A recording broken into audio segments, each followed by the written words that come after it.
Hey guys, Joel's coming at you with another reasoning session where I challenge the status quo of the wisdom of the world and the church by diving deep into the ancient scriptures and applying them practically into modern day situations. And today I'm going to be talking about how we can actually transcend some of the circumstances that we see that are being forced on society at this present day.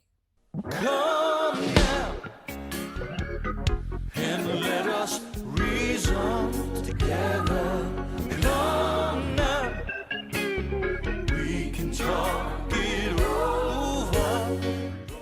But before I get into it, if you like these videos, give it a thumbs up and do hit subscribe because it definitely helps the algorithm spread these messages. Because the time is now, Source is really raising up an army of people to shine light in the darkness and to really reclaim our sovereignty. But with that out of the way, I'm just going to jump straight into it.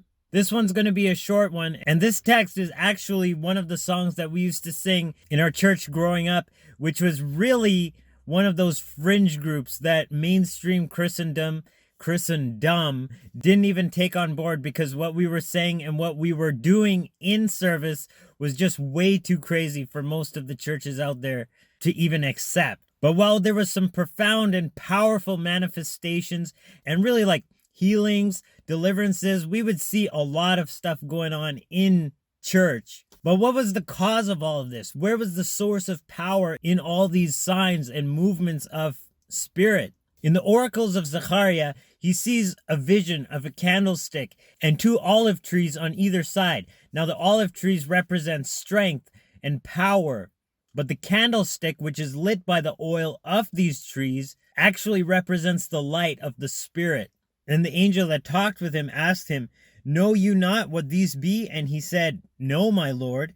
And the angel answered and spoke unto him, saying, "This is the word of Yahweh unto Zerubbabel," whose name literally means the seed of Babel, or offspring of Babel, born in Babylon, in the captivity of the Jews, saying, "Not by might, nor by power, but by my spirit, says Yahweh of hosts." Literally Yahweh of the angelic armies, Yahweh Tsabaoth. And these are the armies that transcend any kind of physical reason or logic. These are literally non-physical beings that are on search and destroy missions that literally clear the path for the righteous to literally be ambassadors for the kingdom of heaven in this earth plane.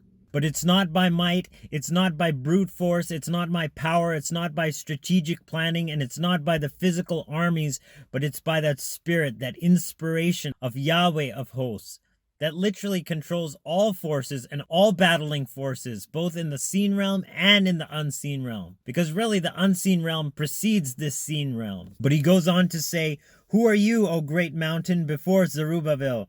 You shall become a plain, and he shall bring forth the headstone thereof with shoutings, crying, Grace, grace unto it." So don't get bummed out just because, things aren't working in the physical and you can't literally line up forces or a strategic army or any kind of resistance movement.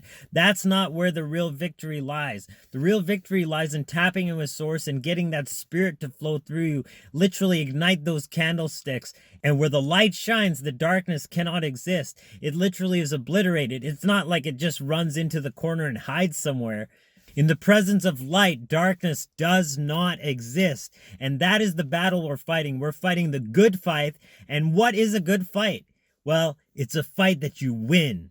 So we're on the winning team, and Source is bringing together this army like never before. We are agents in place, all doing our own thing from each of our individual places in the time-space reality where we find ourselves in, because we were born for such a time as this. We're not here to be manipulated. We're not here to be controlled. We're not here to be lied to. We're not here to live on in fear, because Source has not given us a spirit of fear. So if you tap into Source, that inspiration will come through and you will literally be magnetized to your destiny, to potentials that you never even thought possible, and you will see things line up not only in your own life but around you and in society at large that actually fit together these pieces of the puzzle and line it up like dominoes, waiting for the first one just to be flicked over, and then like ripples sending out, it will start a chain reaction that will literally breach critical mass, and before you know it, the whole world will be on fire and entering into this utopia that we knew we were deserving of all along.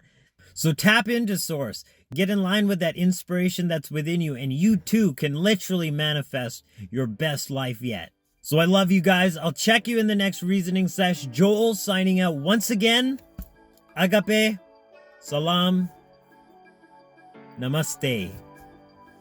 Shalom.